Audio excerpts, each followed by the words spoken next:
Welcome to our live broadcast, Halachah Class 15.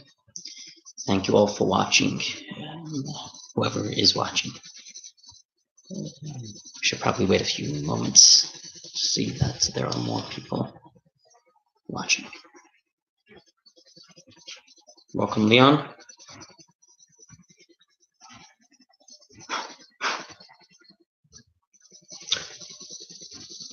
You could treat this as your Torah class for the week or the day. Sometimes people think you have to go somewhere. Leon, all is good, Leon. We'd love to see you, Leon. We hate to wait a year to see you by the Conference of Emissaries. Maybe you should come by and say hello. Maybe we can meet up in person and learn Torah together too. Now, what do you think, Leon? Isn't that a good idea? I wish that the live broadcast could talk to me too, not just text. I guess that's not optional. Maybe one day. Leon, maybe you want to say something to the crowd?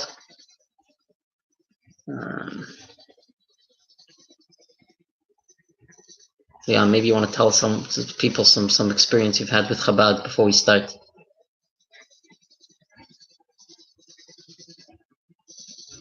Tell people something special.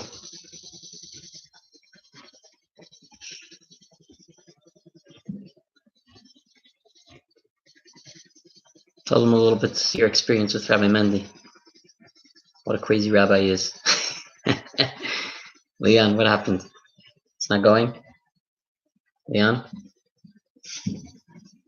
Oh, Leon's here. Leon is here.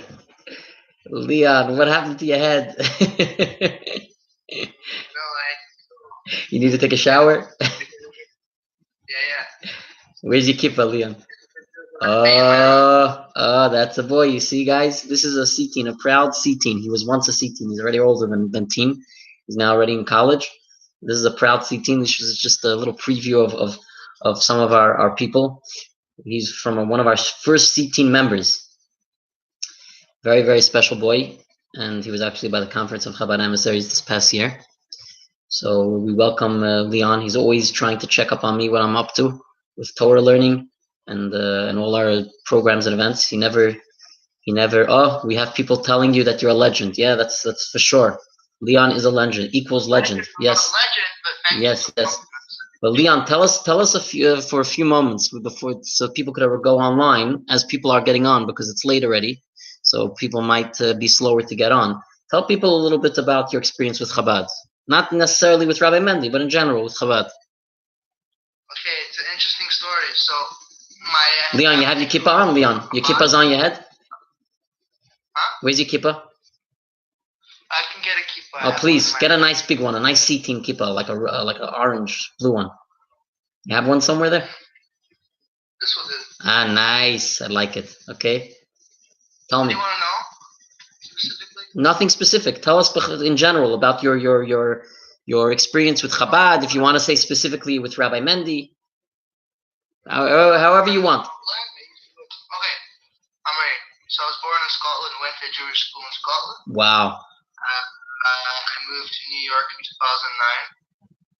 And my mom always told me that I used to have family in Chabad, but it never really connected. So I'm 21 now, so at the age of 15, 16, my mom found Seateen, and I kind of hesitated to go, because I grew up going to a Jewish school. It was a little bit not boring back then. So it was forced into me. So I come into Seateen, and it was great. So then I went to the camps. Then I found out that next to me is a great Rabbi Krasnyansky. Started attending. Oh, Rabbi Krasnyansky is a tzaddik. Yeah, I happened to be by the kollel. I didn't meet you there, but I happened to be by the kollel, from the kollel rabbis in 2000. I think it was 2012, 2011. Sorry. Yeah. You told me about him, so I started going there. Very nice. And the counselors who I met on the Seateen trips, they became close friends of mine. One of them is now a shliach, just moved to Miami University. What's his name? Last week. Shmuley Lipsker. Very nice, yep. And my other friends, so I go visit him often. Ah, you go there? Wow. To Crown Heights quite often. And where do you see them? You see them also? Yeah, I see them on a regular basis. One of my friends is called Mayor Lurman. Very nice. He has a facility happening Grand Central. Very nice. And contact through WhatsApp. Where are you? So, Where are you now? Where are you? I live in Manhattan still. But where do you go? Where do you go to school? I used to go to Hofstra, and then I moved to Baruch College. So you're in Baruch College now? Yes. And who's your rabbi there? Rabbi, they share the same Chabad with NYU. What's his name? So Rabbi Korn. Rabbi Korn. Very nice. Yes, I've heard of Rabbi Korn. Very nice. And on Shabbat, where do you go sometimes? You go somewhere Shabbat sometimes? Very nice. Occasionally. So now I just got introduced. I'm related to Sfassman. So To Sfassman? I just got to meet Sfassman. My friend actually, Mayor, and one of the sons will come. Mates. So I was doing with Swassman. It's my grandma's first cousin. You just found out? Wow. No, I knew about it, but I never had a way of contacting him. Wow. That's amazing. That's amazing. You know what, Leon? I like this idea. You know, I never used it before, but I like this cool idea. I know they do it on Instagram. I like this idea. I think we should do it more often with other, change it up a little bit. Maybe we'll get you back on a different time, but maybe you have ideas of different people that could say nice stories to us. Maybe we'll have this more often. It's a nice idea. Maybe we'll have a separate segment just for that, just to hear nice stories about people's connection with the Rebbe, with Chabad. Leon has come to us a few times, and we've enjoyed time together also at Sitin, etc. We would love to see you, Leon, again. I hope to see you soon. Technically not too far away from you. You're not at all far. All you are is a train ride, so you're welcome. I know there was once a Shabbos you wanted to come. You're still welcome to come for Shabbos. And we have even a suite. We have even a place for you to stay if you want. Not kidding. Yeah, also, even if it means that your mom comes with you, we have a place for you and mom. We have a little suite, a nice little suite. Private suite. Perfect.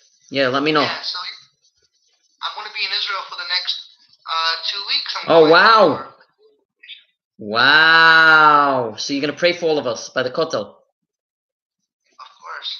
Wow, that's amazing. All I could say is for those of you that don't know who Leon is a tzaddik. Leon is a humble man, like his friend is saying over here, Andy.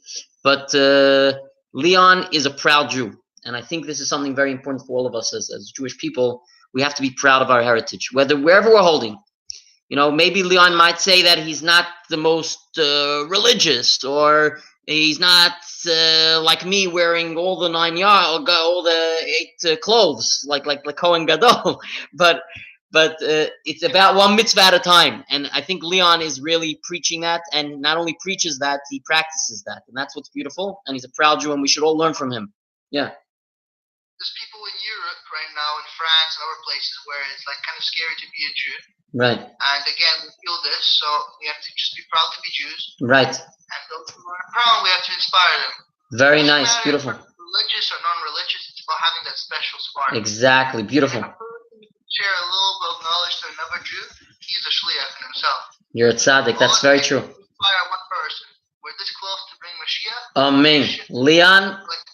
Leon, these are words from the heart, and they should penetrate.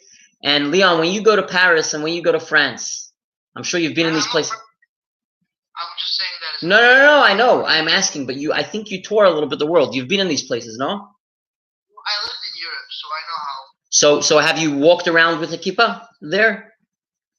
Listen, I have a friend in Scotland from my Jewish school. He's in the army right now in Israel. His sister gets swastikas drawn in her school every day in Scotland. Wow, every day. This is what we call not in the media, huh? We don't see it in the media. And parents tried to call the police, and the police said, "Yeah, doesn't show physical harm." Terrible. So that's why we have to be proud. Yeah, amen. We should all be proud. We thank you, Leon, for your for coming on today's lesson. We're going to start the Halachah class. You're welcome to listen. I'm going to let you go for now. And thank you so much, and blessings. Have a Shabbat Shalom. All the best. Thank you. Same here. Bye-bye. Okay. That was really nice. I think we'll do that more often. We'll invite people on. Thank you, Leon. Thank you again for coming. We're going to start with the halacha, and we're learning over here. They say also when you learn Torah, to start with to start the Torah with something interesting, like they used to do it with a joke, or to start the Torah reading, learning Torah with jokes. That's what it says in the Talmud. The rabbis would start with a joke. So the purpose of that was in order to put people in the mode, get them warmed up. And a joke gets the people, excited, laughing, and warmed up. So this is something that is not a joke, obviously, bringing people on to speak serious things. But I think it's something that at least could warm people up for the learning. And it's a nice idea, either as a preface to the learning or on a separate segment. We're always looking to do nice new things. We already have just to let everyone know, we have our next 5 on Friday with the Rabbi tomorrow morning, 5 minutes of Torah, a Shabbat table takeaway, which is started last week, and it's been very successful, the hits and results and feedback. And this is going to be a weekly segment for 5 minutes, something on the portion of the week, something that you could really is tangible, you could take home with you and say by the Shabbat table. Let's just stay tuned for that tomorrow morning. The exact time I can't say for sure, but it's going to be in the morning hours, and you'll be able to enjoy it and share it, please, with others. This is one of those types of clips that you could share with others. We'll have it also as a WhatsApp clip that you could share via WhatsApp if anyone wants to be part of that. Be part of that sharing, and you want me to add you to that group, please just let us know, and we will put you on that group to be added. But the purpose is to spread the light, and I guess we're going to start. We gave enough time for all those that would like to get on, and those that will come on later, they're welcome as well. This class is live but also saved, so anyone who wants to watch again, replay, it will be there on the classes, all the videos on Facebook as well as YouTube.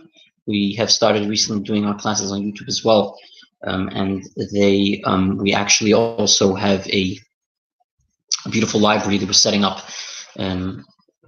right now via YouTube channel, where everything is very organized via sections. You can see different Torah classes, our special events, or whatever they are. Everything is in its special segment that you'll be able to find it easier. And if anyone has any questions, you're welcome to ask here or afterwards, with pleasure. We were talking about the laws of tzitzit. Tonight's class won't be too long, probably a half an hour from now. And we're learning the laws of tzitzit. We spoke about very interesting things about the tzitzit.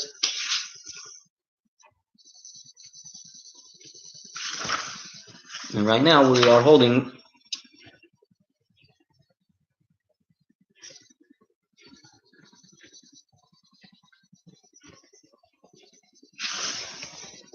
by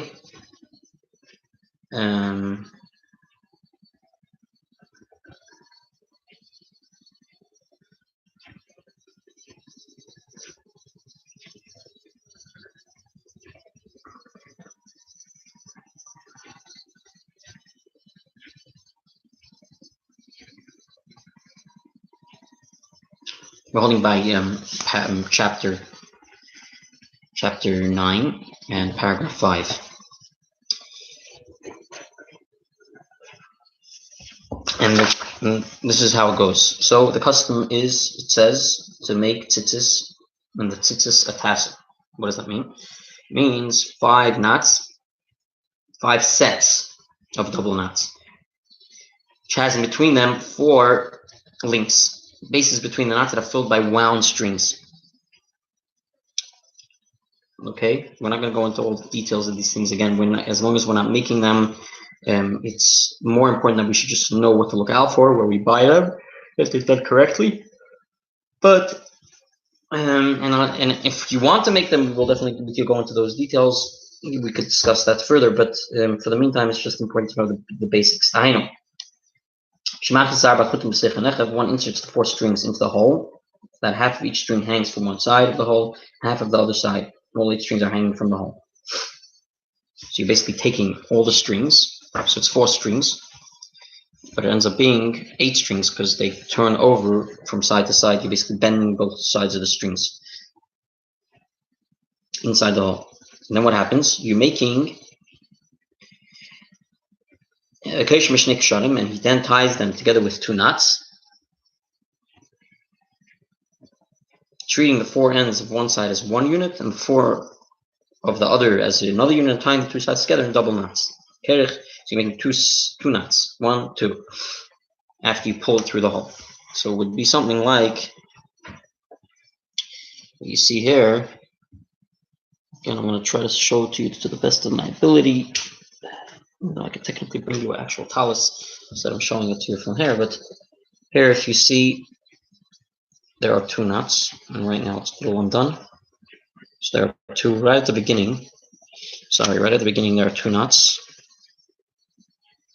You see 2 knots right at the beginning. Now I'm putting my hand. So that's 2 knots. And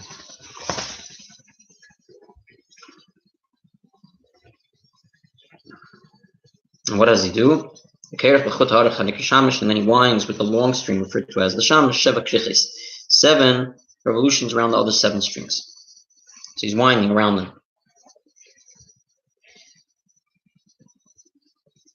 And he ties all 8 strings again with another 2 knots.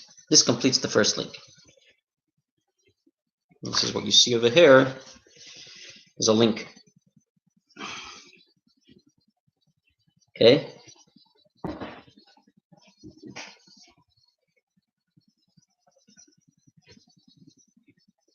This is the first link that he's talking about. Exactly, again, how we're saying it's done might sound a little complicated, but if you're actually doing it in actuality, we could show you better how it's done. For now, we're just going through the basic laws to know how it should look, and then we'll always expound and learn more about it. Then there's the 2 knots again.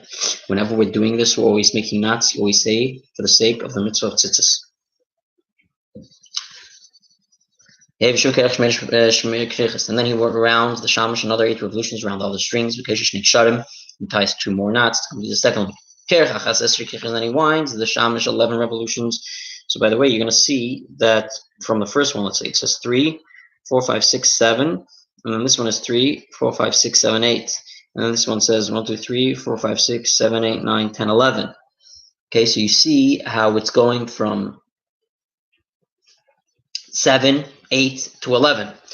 When we're talking about the roundings of 7, 8, and 11, it's these round things that are going around.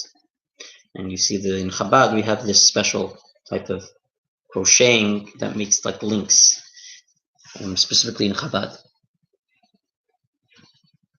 It's hard to see this, but if you're reading it inside the book, I'm going to show it to you. See, he's showing you exactly what it entails, what we mean when we talk about each thing. Go even closer to show you. Okay, you can see very clearly what he's talking about. Okay, here it's a little clearer. See, he's telling you exactly, you can look at it exactly what he is referring to. And anyone who has a book with them will be able to see the same. Okay.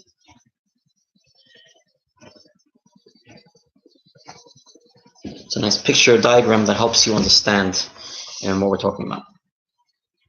And then he makes 11. And then he again does the 2 knots to complete it, the third link. And then he goes and winds around again, 13 wounds around. And then he does 2 knots, double knots. So right now there are 4 links. 4 links.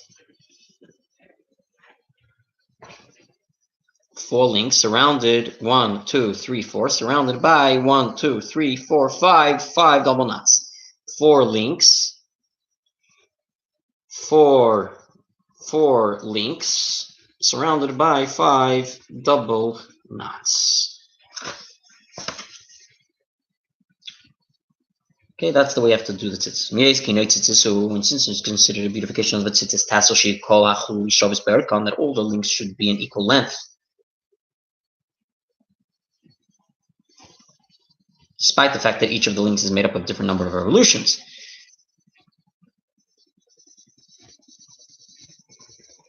So when it says Shavis Barakon, despite the fact that he's saying, how could they be Shavis Barakon? How could they be equal? All these links, how could they be equal if there is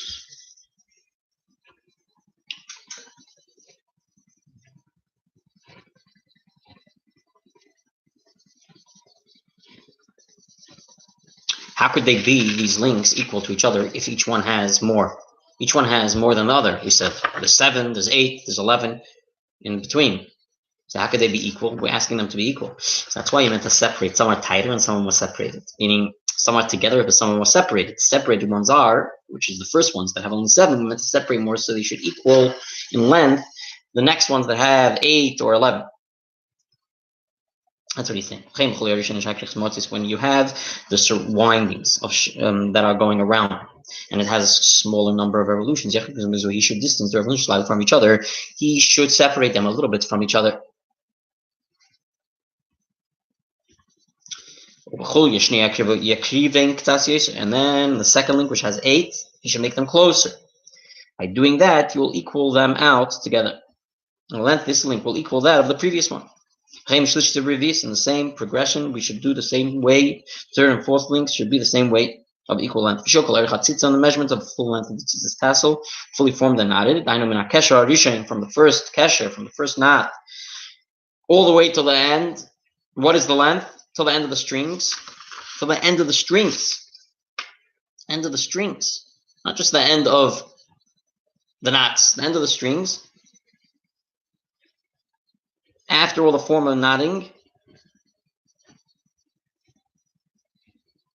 is, he's saying, must be at least 12 thumb breadths of a length. Has to have at least 12 of these. The beauty of the tzitzis tassel also requires that all the links together, the complete braided part of the tassel, should equal a third of the overall tzitzis tassel. It says, and what's the beauty of the tzitzis? What's the beauty? What's the so beautiful? That all that crocheting that we did, all the links together, the complete braided part of the tassel shall equal at least a third of the overall tzitzis tassel. Should be a third of the whole thing. And 2/3 of it should be the part that is made up of hanging strings. Okay, and therefore, in order that the ratio should be achieved, in order to have this measurement, you should make sure that each link and its accompanying knots that come with it, we said there's 4 links and 5 knots. So each links and knots that come with it should measure a thumb breadth in length. So that all the links together with all the equal 4 thumb should equal all 4 thumb breadths. The part of the tassel made up of just hanging strings should be 8 thumb breadths. And that way, if you organize it in such a way, then you will end up having, actually, at the end of it all, the 12 thumb breadths. If, let's say, you had the hanging strings will be longer than 8 thumb breadths, you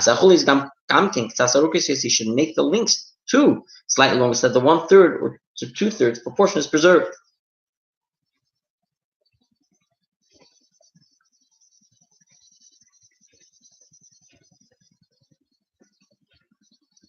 It always should be 2/3, meaning to say it should always be in that way that even if it has to be a little bit longer, it could be longer than 12 thumb breadths, but it shouldn't be less. So even if it has to be longer, it always should have that same concept of 2/3. 1/3, and then the 2/3. Meaning the 1/3 is the first part where he made it, what do you call it? The 1/3 is where he made the crocheting, and the 2/3 has to be the strings. So even if it was longer, he has to make it in proportion that even the crocheting should also be longer. It says further, Toiladactic is good to make sure lights collect short, to make all the knots of the tzistas from the 4 strings that originally hung down on one side of the hole.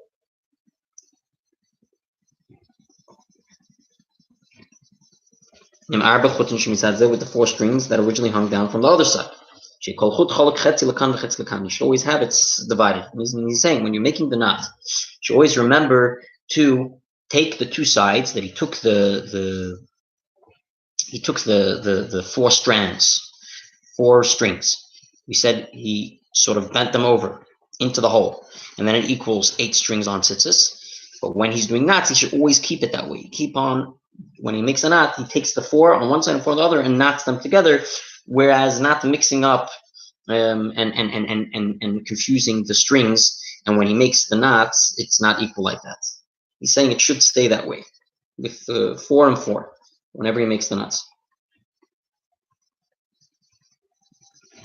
He's saying that he should always have the 4 on one side and 4 on the other. We're holding by paragraph 6. We want to welcome David and all our live viewers.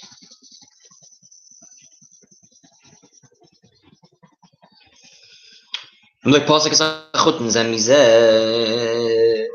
the making of the task, one did not cut the strings from each other in the beginning of the process to produce 4 separate strings,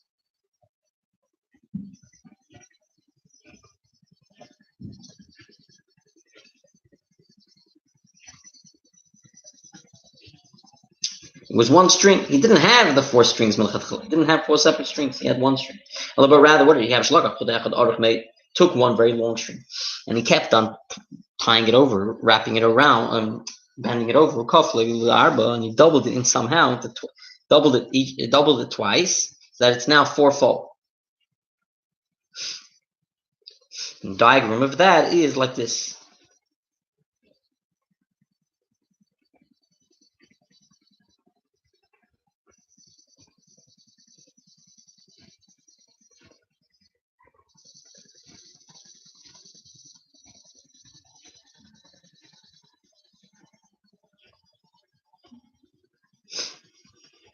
So he did it like this.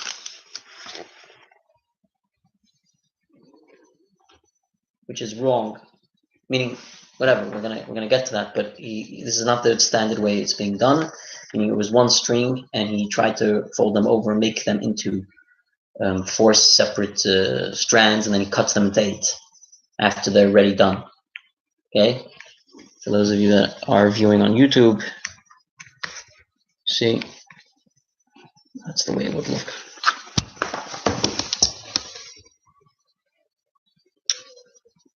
So he tied the strings, then he inserted these 4-fold strings in the form into the hole without cutting the ends. And then he tied the strings, and only he tied them in, and then only did he then cut them at the ends, producing 4 separate strings hanging in the hole as required. This way of doing it is possible. To do it that way is actually possible. Why? Because it says, it says you should make yourself twisted strings. Dashinan, what do we say when it says Gedilim Taslach, you should make twisted strings? Dashinan, we interpret this as to mean to teach us that Adlacha, that Tase, the strings should make they should not be strings from the already made. Meaning to say that when it says Gedilim Tase, when you say Tase, meaning to say that it's required that the tzitzis tassels at the time that it is made, tied on the garment, kalacha. Sorry, the time that it's required, that tzitzis that the tzitzis tassel, the time that it is made on the garment, kalacha in accordance with the laws of tzitzis, they should not be made in a manner as halachically invalid.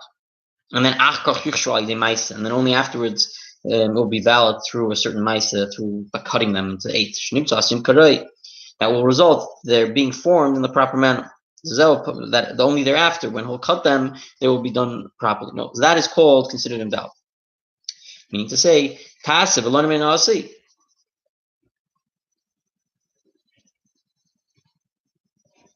That it shouldn't be from after it's already made, then you're going to make it Ka'alach, then you make it. No. One, and we mentioned this already before, we mentioned the fact that, we said it before, he said the concept of as long as when you're putting it on it was done right, even if after something happens, it's different.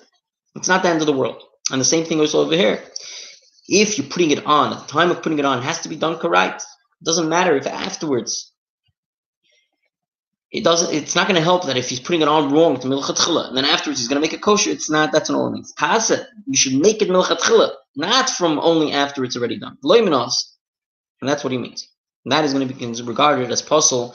And yes, this diagram that we're showing you over here is a puzzle way to put the tzitzis on milchat chila, even though you're going to cut them and make them into 8 strands after it's done. It's going to look exactly like regular tzitzis.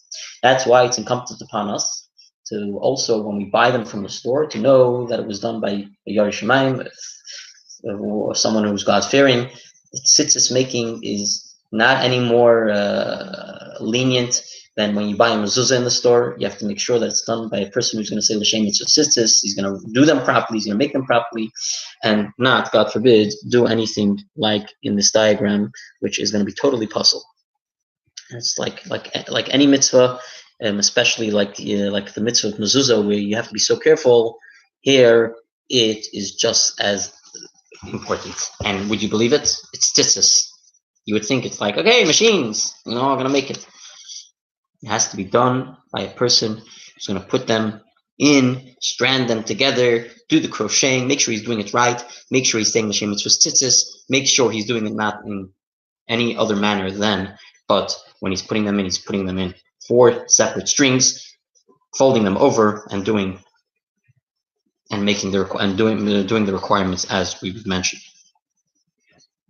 Similarly, tzitzis was made correctly. I'll beg it acher. On one garment, and that garment tore right to lost that tzitza, and then he wants to put those tzitzis on another garment. Or even if he wants to put it on this same garment. For example, the talis garment tore from the hole, from the hole to the end.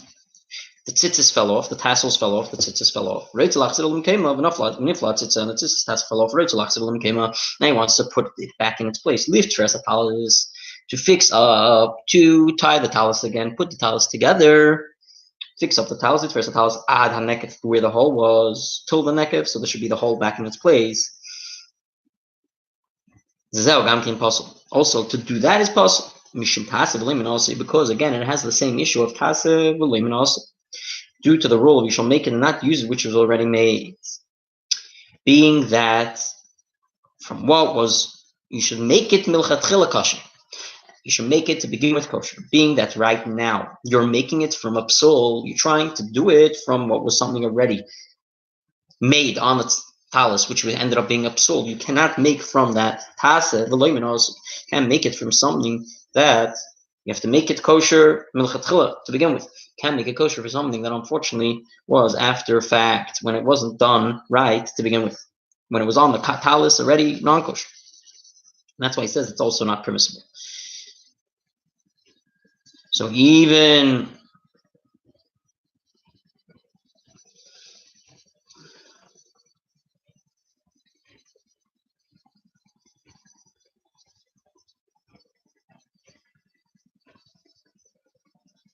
if he wants to put it on a second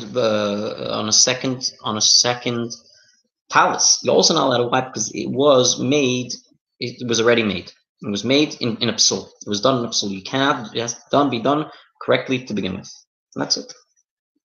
So even on the other talis, which the talis is now brand new talis, but because the tzitzis was done already in a psul, it fell off a talis and it was done in psul. It's not tase, it's not milchatchil, it's not being done to begin with the right way, and therefore it's not kosher. Likewise, in kosher tzitzis, also if you tie the tzitzis strings onto a garment.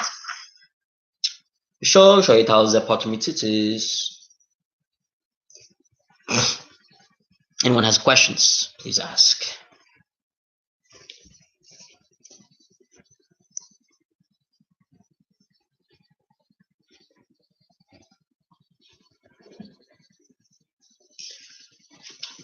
Says another law like this. If he tied it to strings.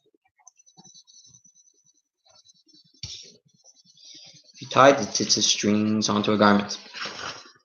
Shalshay tells that at the time that this garment not required tzitzis to be fixed upon. Again, for example, when the majority of each side of the garment was sewn closed.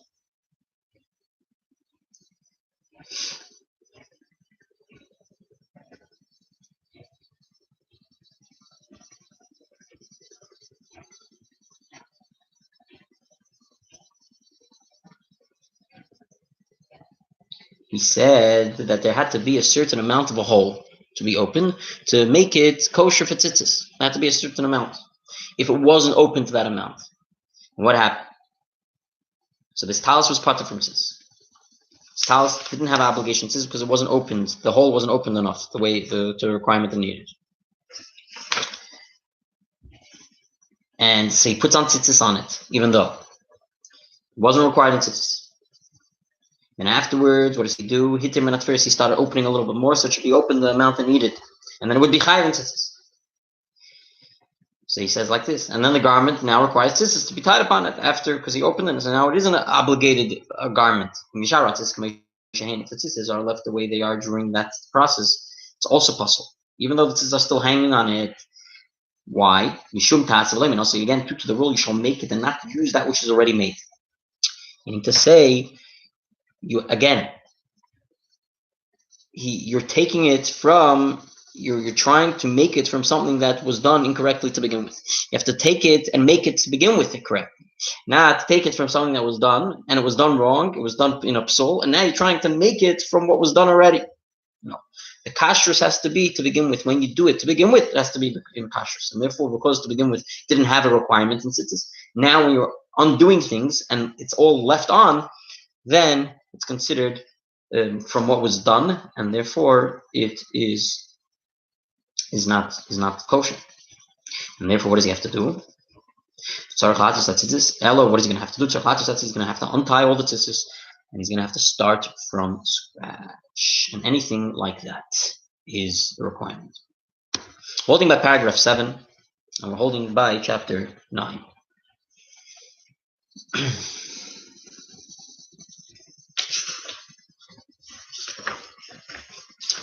A little bit more laws over here, which we probably won't get to tonight. A little bit more than a little. It might be another 2 lessons or 3. And then we'll be going to the laws of tefillin.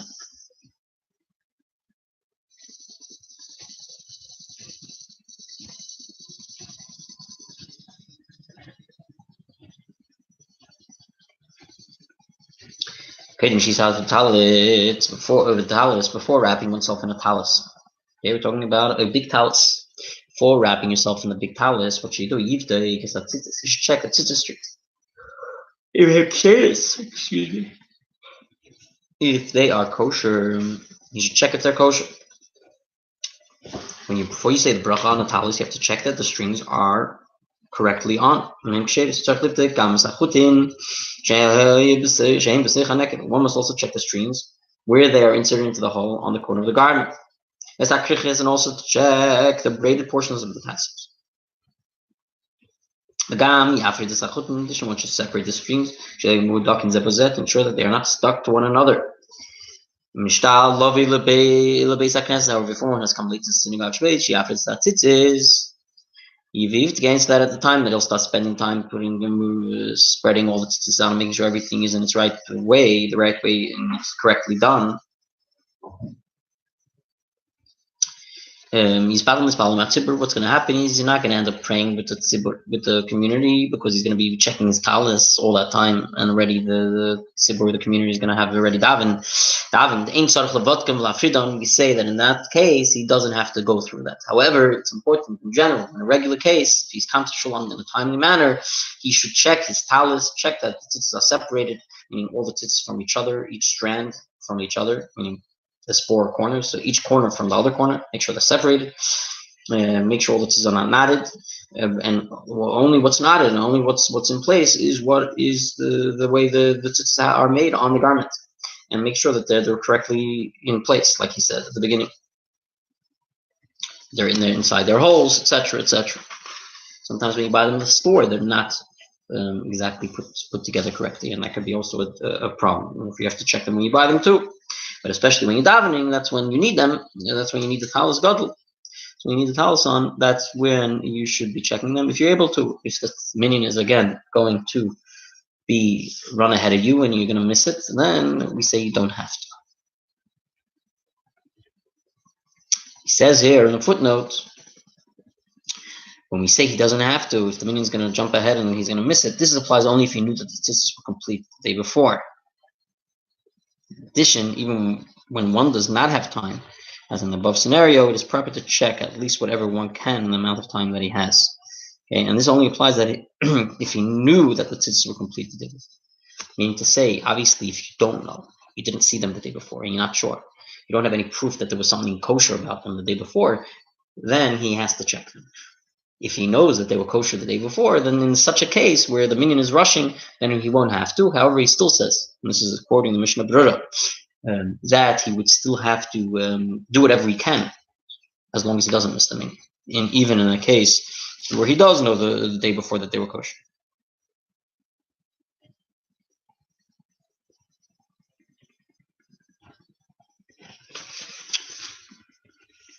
It says like this. We're holding by paragraph 10. Sorry, paragraph 8.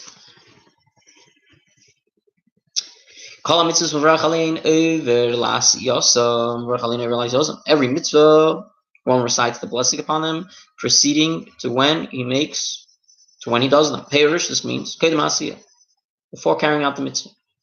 Blessing should be made prior to carrying out of the mitzvah. Immediately after one recites the blessing, so he has to do the mitzvah right away without any interruption between the blessing and the mitzvah. Therefore, he should hold the talis in his two hands.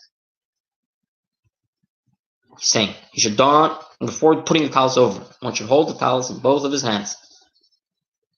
You should think, the Holy One blessed He commanded us to wrap ourselves in tzitzis garment. They will remember through the tzitzis all His commands to perform them. As it says, like it says, you shall see it. It says in the Krishma, you shall see it and you shall remember all the commandments of Hashem and perform them. That is what tzitzis is all about. Seeing them and then making sure to do the commandments. This is what he's meant to do. He holds the tzitzis, he starts having in mind this concept, and then he stands and he makes the bracha. One should then recite the following blessing while standing. Lis'atef b'tzitzis, baruch atah Hashem Elokeinu melech haolam, shekedishanu b'mitzvosav v'tzivanu lihis'atef b'tzitzis.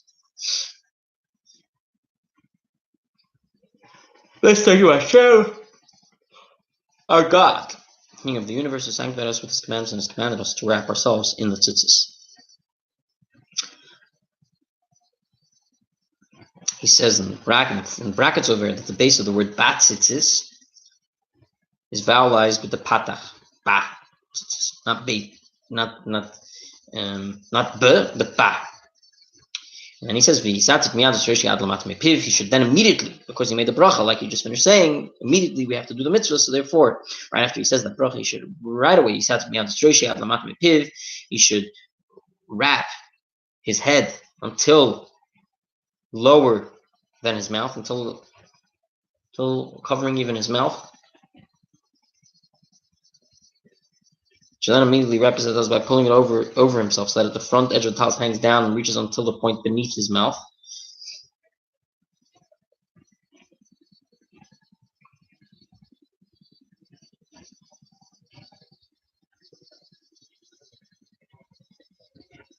Okay, so it's totally over him. And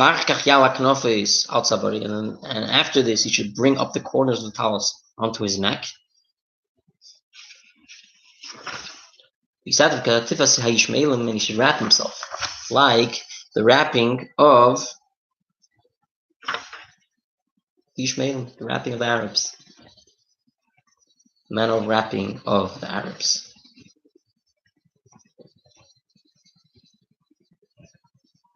So at this point, what does that mean? At this point, he should throw all the tzitzis over his left shoulder in the Mishnah Brura.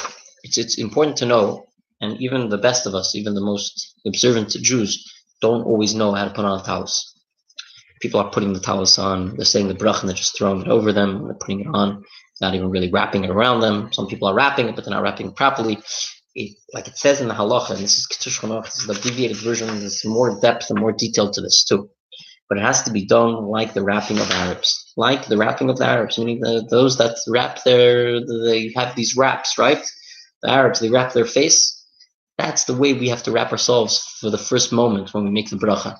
That wrapping, that's how it has to be. It has to be in such a way where our totally are from our heads to over our shoulders. It's thrown over our left shoulder, and it's covering our head, thrown over to our left shoulder, um, like the Arabs would wrap and walk around. And that's what the halacha quotes, like the Arabs wrap. The Yamik should stand in this position of the amount of the time it takes to walk 4 amot. And you should say at this point 3 verses beginning with Mayokar, how precious it is, it says in Tehillim, and it's printed on the Siddur, Hashem, yeah, the Gedel Chazdecha. So there's a specific prayer you would say, and then afterwards, you could take it off his head, the way it is wrapped around his head to his shoulder. You could take it off in that way. It was just for the blessing.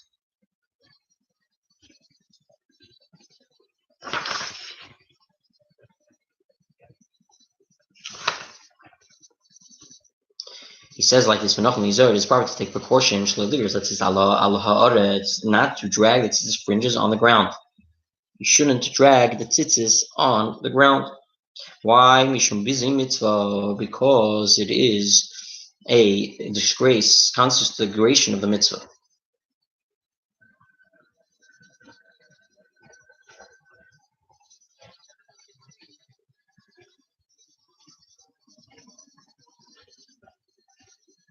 Just want to say one thing. All this that we're talking about is about a talus gadol, a big talus that he puts on in shul, and not a small talus that he wears under his shirt. One upon doning the talus gadol, he says over here, mistakenly reciting the blessing ba'al mitzvah tzitzis. What if he says the bracha of tzitzis that you say on the undergarment, the small tzitzis garment, not the big one? He says a different bracha, the 2 separate brachas. The mitzvah, the bracha of tzitzis, the tzitzis that you wear on you all day, is al mitzvah. It's not the mitzvah. So what if he said on the big talus, he said the bracha that you say on the small talus, he said al mitzvah instead of the sa'atif tzitzis? You should not go back and recite the blessing of Lisatif. That's what the Mishmur paskins and decides is the case, is the halacha.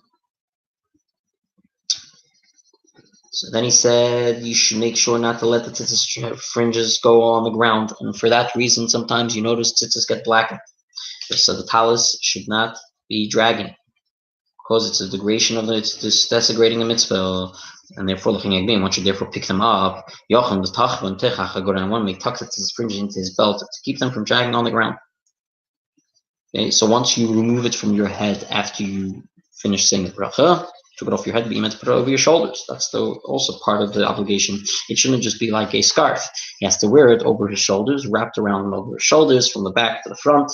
And then the part that's in the front hanging, it shouldn't be hanging to the floor, and you should tuck it into the belt, like higher up, so it shouldn't go onto the floor.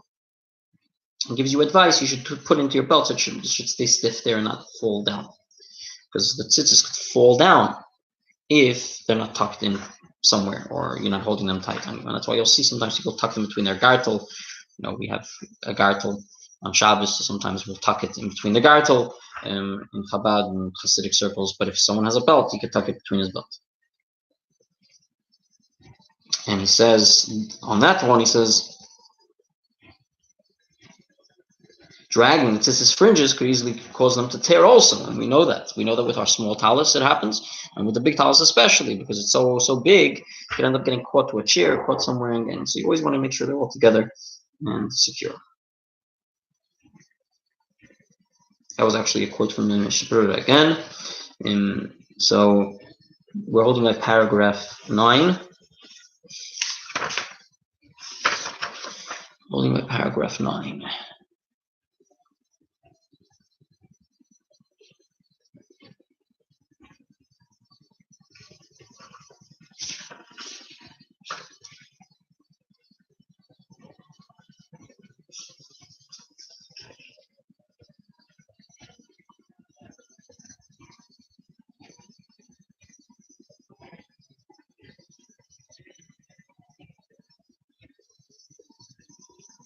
I'm going to stop here. I want to thank you all for watching. Have a Shabbat Shalom. The Shabbos, please, if you're in the neighborhood, we could use your help for a minyan. Every Jew is precious here at Chabad, and we want to have a beautiful minyan in honor of Shabbos Shira, and Shabbos after Yud Shvat, the Rebbe's anniversary of becoming a leader of the Chabad movement. It's a very special Shabbos, the Shabbos after the yahrzeit of the previous Rebbe. So it's a very special Shabbos, important to come together. We had nice celebrations throughout the week, last Shabbos and throughout the week, and we're sort of concluding this Shabbos, and then on Sunday night we're going to have a further celebration to conclude for this special day with live orchestra, quartet orchestra that got an award, singing the Rebbe's Nigunim. If anyone wants to RSVP, please, you're welcome to it on our website, chabadfhn.com. By tomorrow, it's $25 per person. It's a full dinner and desserts in a beautiful setting in Temple Torah of Little Neck. If you need a ride, let us know. And this orchestra is going to be playing beautiful songs just for $25. It's a very, very expensive event, and for that price, it's it's a win-win. So please let us know. And like I say, you have till tomorrow for that one. This Shabbos, again, if anyone is able to help us with our minyan, we're going to start at 9:30 with the class, and following 10 o'clock with services and a small light kiddush thereafter. That is the schedule for Shabbos. As well, stay tuned for tomorrow morning for 5 on Friday with the Rabbi, a beautiful 5-minute takeaway like we mentioned earlier. Shabbos table takeaway with some important lessons on the portion of the week in 5 minutes. It's going to be our second week, and dedications are welcome in honor of a loved one. And you're able to reach out to us about that as well, and we could make a dedication on the actual broadcast. Also, in actually to say in memory or in honor of who it is, but also we'll have it even on the screen, and we can make sure it's embedded on the screen as well. So let us know if you have someone that you would like to honor, and we can tell you more details about that as well. In the meantime, have a Shabbat Shalom. And thank you all for watching. Hope you enjoyed. See you again next week for more. Shabbat Shalom. Good night.